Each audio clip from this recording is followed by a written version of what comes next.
પથ્થરગેટમાંની ખારવાવાડમાં પાણીની ગંભીર સમસ્યા સામે આવી છે, જેમાં નળમાંથી કાળું અને દૂષિત પાણી આવતા લોકો પરેશાન થઈ ગયા છે. આ બાબતની વારંવાર રજૂઆત કરવા છતાં પણ કોઈ પણ જાતનો ઉકેલ ન આવતા લોકોમાં ભારે રોષ વ્યાપેલો છે. આક્રોશિત થયેલા સ્થાનિકોએ સ્વચ્છ પાણીની માંગ કરી છે. ત્રાહિમામ પોકારી ઉઠેલા સ્થાનિકોની રજૂઆતને પગલે નવા કાઉન્સિલર તીર્થ બ્રહ્મભટ્ટ અને દીપા શ્રીવાસ્તવ સ્થળ પર પહોંચ્યા હતા.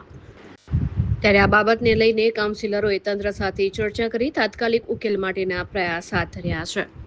અમે નાની ખારવાડમાં છે અને આ સમસ્યા બહુ ગંભીર છે અને આનું મેં તમારા માધ્યમ દ્વારા દરેક વડોદરાના સભ્યને કહેવા માંગીશ કે મારી અવાજ જે તમે બન્યા છો, મને જે મતદાન તમે કર્યું છે, આ તમારું હક જે તમે ટેક્સ ચૂકવીને બી અગર આવું પાણી પીવી રહ્યા છો તો તમે મારું કોન્ટેક્ટ કરો, હું તમારી અવાજ છું.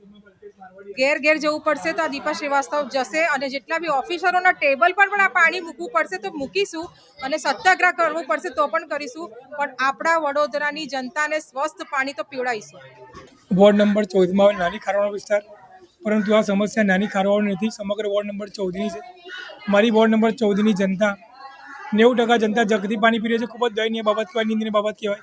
આઝાદીના આટલા વર્ષો પછી પણ જો આપણે જનતાને પીવાનું શુદ્ધ પાણી ના આપી શકતા હોય ને તો આ ભ્રષ્ટ શાસકોએ ડૂબી મરવું જોઈએ. પોતાના હોદ્દા પરથી સ્વયંભૂ રાજીનામું આપી દેવું જોઈએ. કારણ કે તમે 30 વર્ષથી કરતા શાસન ચલાવી રહ્યા છો, જનતાને પીવાનું પાણી નથી આપી શકતા. આપણે સવાર ઉઠીએ ને પહેલાં આપણે પીવાનું શુદ્ધ પાણી જોઈએ, એ પણ નથી આપી શકતા. અરે સવારે જ્યારે વિસ્તારમાં આવ્યો ત્યારે કેટલા લોકો એમ કીધું કે અમારા ઘરે મહેમાન આવે ને મહેમાન આપવા એક ગ્લાસ પાણી પણ નથી, બહુ કાળું પાણી છે. જનતાને કાળા પાણી લોકો સજા આપી રહ્યા છે. એટલે અમે અધિકારીઓને અરજી સમજો, ધમકી સમજો, જે સમજો, મારી વોર્ડ નંબર 14ની જનતાને જો 3 દિવસની અંદર સુધી પીવાનું પાણી ના મળ્યું તો આ પાણી પીવા તમે તૈયાર રહેજો. એના માટે અમે ગમે તે